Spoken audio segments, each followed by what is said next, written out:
I think it is our new reality, but the truth is we've always had fake news.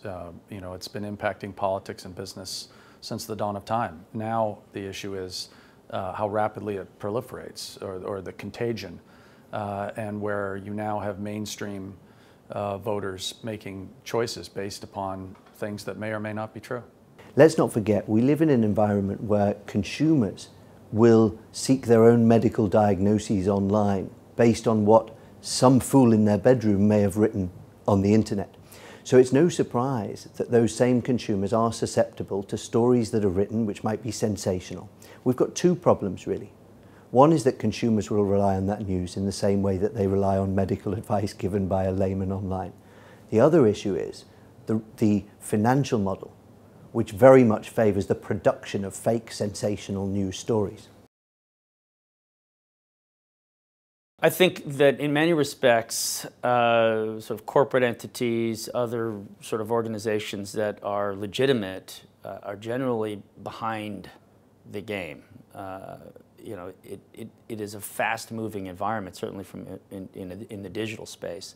And I think that requires all of us who are in the business of giving people correct information to really step up our game and to be a lot more aggressive and to be a lot more vigilant in terms of what we put out there and how frequently and who we try and reach. I think the definition of traditional media is changing. You know, for better or worse, we used to get our news from, you know, 2 or 3 sources. We now you know, get our news from hundreds or thousands of sources, and that's curated for what we want to hear and what we want to believe.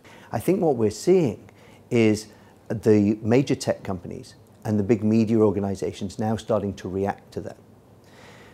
Channel 4 and the BBC are setting up fact-checking departments now, and there's very real evidence even in the last fortnight that Google is changing its algorithm to try and favor real quality accredited news sources.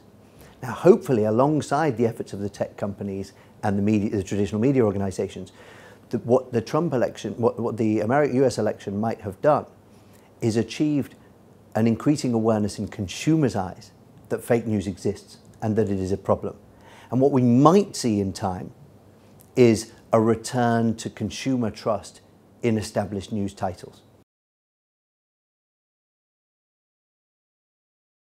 You know, I don't know if it necessarily changes that much. You know, the tools are always evolving in how you find the right people to push the right buttons. You know, I would argue that Trump has people that know how to push his buttons.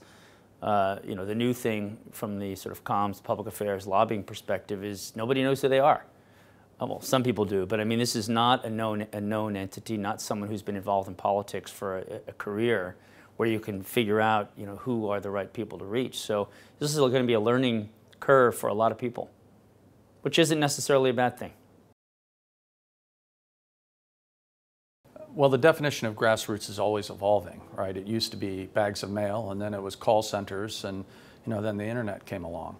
And so today we measure grassroots efficacy by ability to engage voters or consumers on different issues. And the tools that we use have evolved very, very rapidly to do that.